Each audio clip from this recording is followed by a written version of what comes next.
Yang mengantar kita masuk menuju ke alam kubur apa? Keluarga, anak, istri, handai tolan, sahabat, sepupu, ngantar kita. Tapi begitu kita masuk di kubur, mereka mau masuk. Mana mau itu tak nagoda ibu. Adindaku sayang, kemanapun kau pergi, aku akan mengikutimu. Gunung kan kudaki, lautan ku seberangi, masjid kau lewati. Iya toh, ibu-ibu. Begitu meninggal ibu, mau kira-kira suami tak masuk di dalam? Mau kira-kira? Jangankan masuk, kakinya saja tinggal 1 meter, ndak mau. Meninggal ibu, mata kanannya menangis, mata kirinya yang mana gantinya. Coba ada temanku pergi haji meninggal mendadak istrinya, masih muda, meninggal mendadak istrinya. Bengkak matanya. Dia bilang, Ustaz, rasanya ndak bisa melanjutkan hidupku ini. Separuh jiwaku hilang, Ustaz.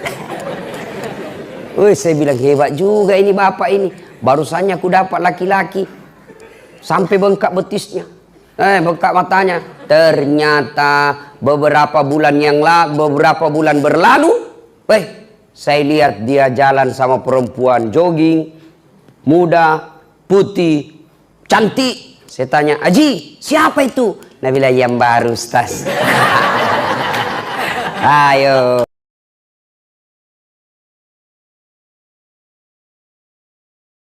Angkat selesai takziah malam, kira-kira jam 11. Saya naik mobil, beberapa saat kemudian saya tidur di belakang. Jalan jauh. Begitu kira-kira jam 1 subuh, karena dari Makassar ke Palopo itu kurang lebih 8 sampai 10 jam. Saya terbangun. Saya lihat, kenapa ini mobil singgah?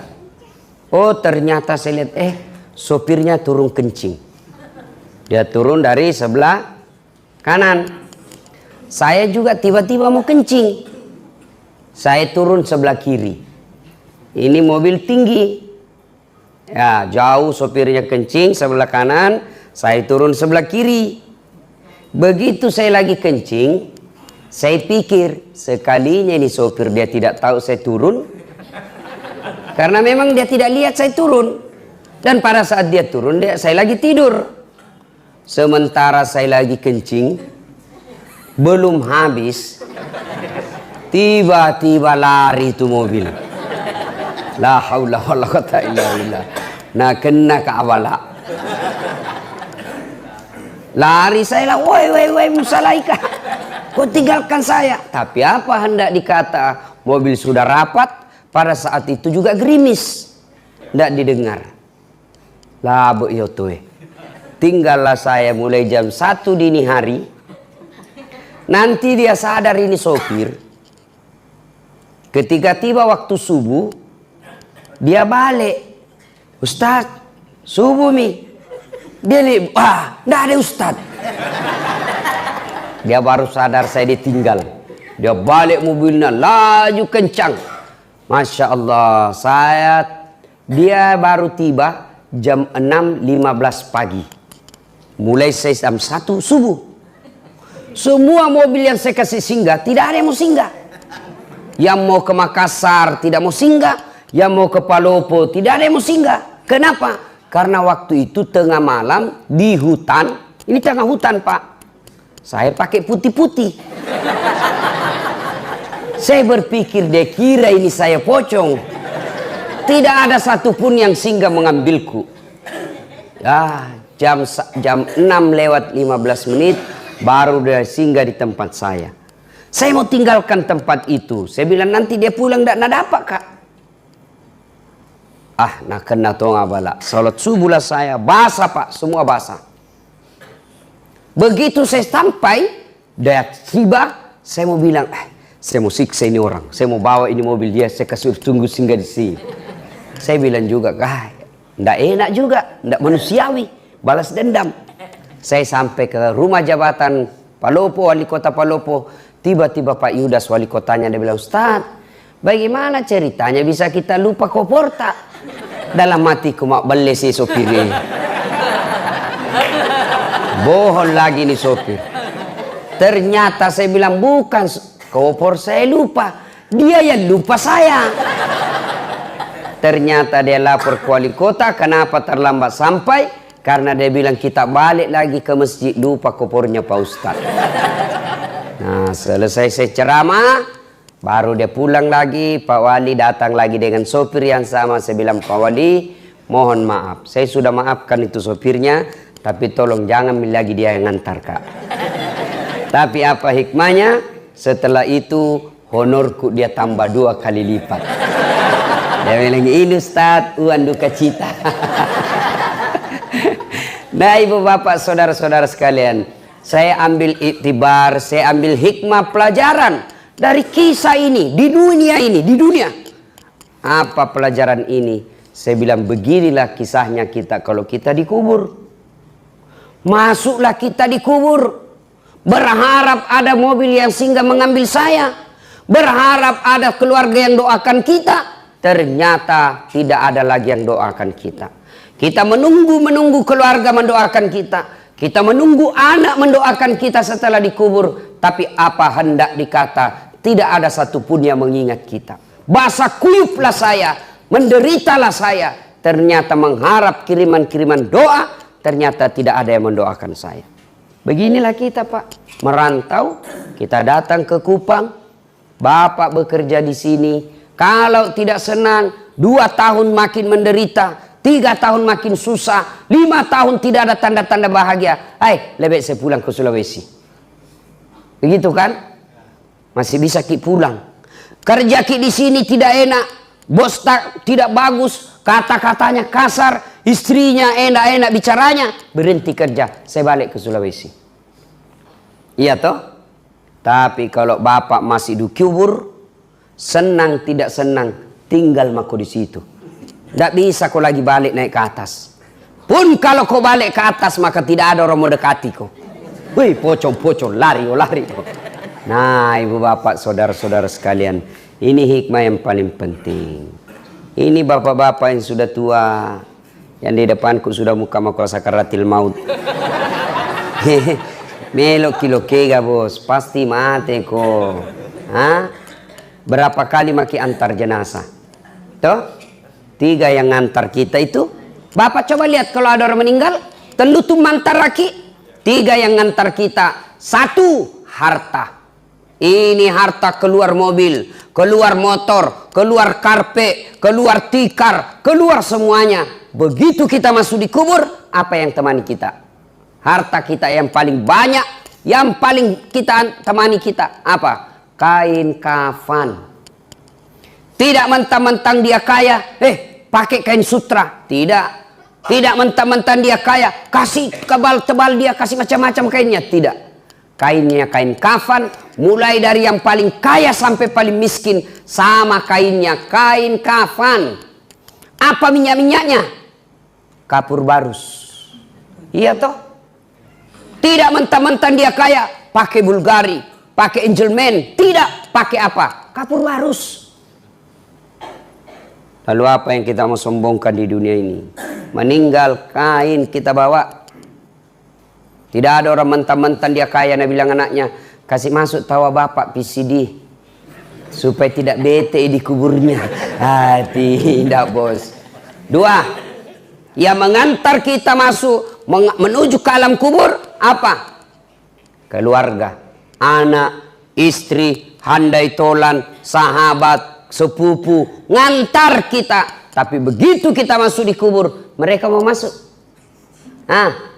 Mana mau itu tak nagoda ibu. Adindaku sayang, kemanapun kau pergi, aku akan mengikutimu. Gunung kan kudaki, lautan ku seberangi, masjid kau lewati. Iya toh ibu-ibu. Begitu meninggal ibu, mau kira-kira suami tak masuk di dalam? Mau kira-kira? Jangankan masuk, kakinya saja tinggal 1 meter, ndak mau. Meninggal ibu, mata kanannya menangis, mata kirinya yang mana gantinya. Coba ada temanku pergi haji, meninggal mendadak istrinya, masih muda, meninggal mendadak istrinya. Bengkak matanya. Dia bilang, Ustaz, rasanya tidak bisa melanjutkan hidupku ini. Separuh jiwaku hilang, Ustaz. Saya bilang, hebat juga ini bapak ini. Barusannya aku dapat laki-laki. Sampai bengkak betisnya. Bengkak matanya. Ternyata beberapa bulan berlalu, saya lihat dia jalan sama perempuan jogging, muda, putih, cantik. Saya tanya, Haji, siapa itu? Nah, bilang, yang baru, Ustaz. Ayo. Yang ketiga, yang mengantar kita ke alam kubur, amal kebaikan. Inilah yang setia mengikuti kita, baik amal kejahatan maupun amal kebaikan.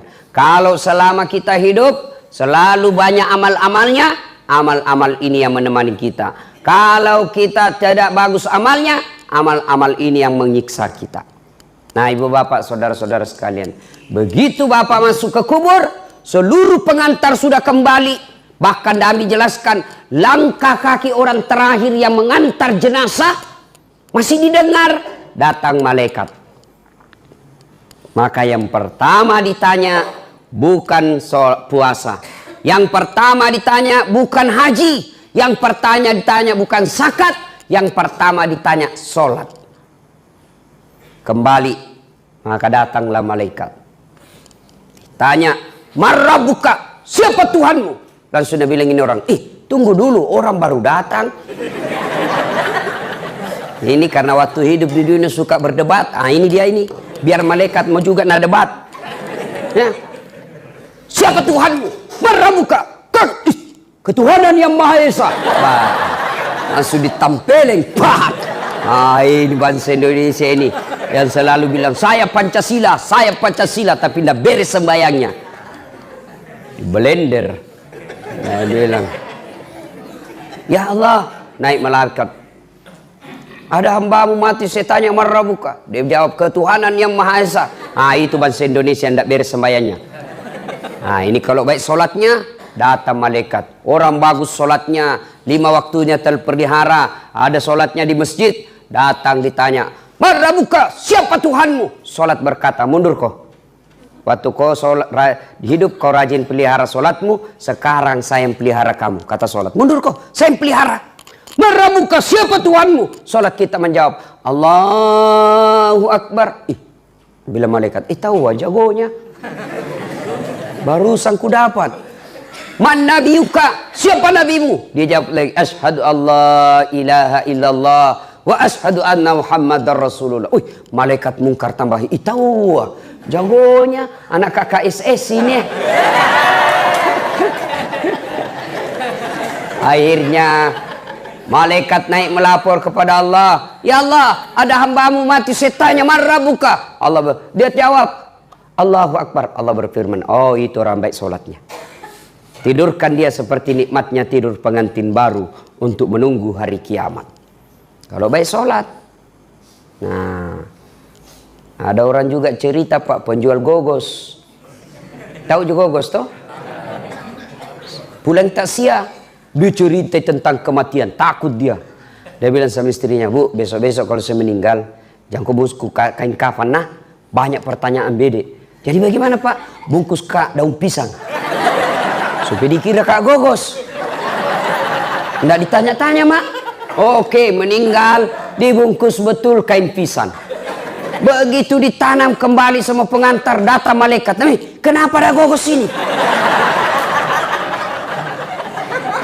Kenapa ada gogos? Bakar. Nggak ditanya, langsung dibakar.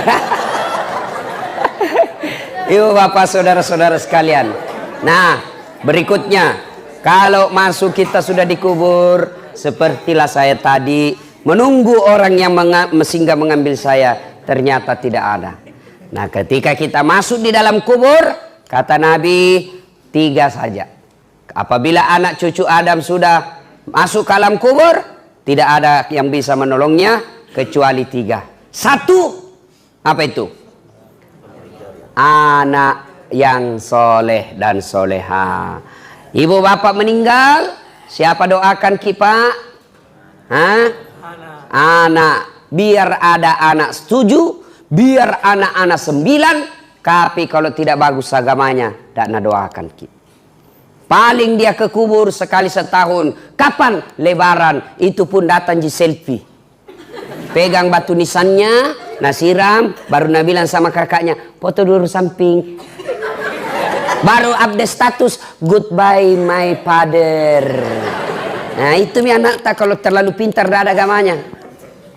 Ya, anak yang soleh dan soleha, yang doakan kita masuk dalam kubur, Allahumma ghafirli wali walidayya warhamhuma kama rabbayani shaghira. Kalau baik agamanya, kalau tidak baik agamanya, siapa nak suruh doa? Pak Doja. Baik kalau Pak Doja tahu bahasa Arab. Kalau tidak tahu bahasa Arab, setengah mati bilang amin. Dia pikir mamaknya nak doakan, padahal mamaknya Pak Doja nak doakan. Apa Nabi? Allahumma ghafirli. Nabi bilang Pak Doja, Allahumma ghafirli. Nabi bilang ini bapak, amin. Wali walidayya, amin. Warhamhuma kama rabbayani shaghira, amin. Nak kira mamaknya didoakan, padahal mamaknya Pak Doja. Apa artinya itu tadi? Ya Allah ampuni dosaku. Nabi bilang ini bapak di belakang, amin. Siapa ku? Dosanya Pak Doja. Wali walidayya, kedua orang tuaku. Nabi bilang lagi di bapak, amin. Ibu bapaknya Pak Doja. Sudah dikasih pisang sama uang, disuruh doakan mama ada doakan.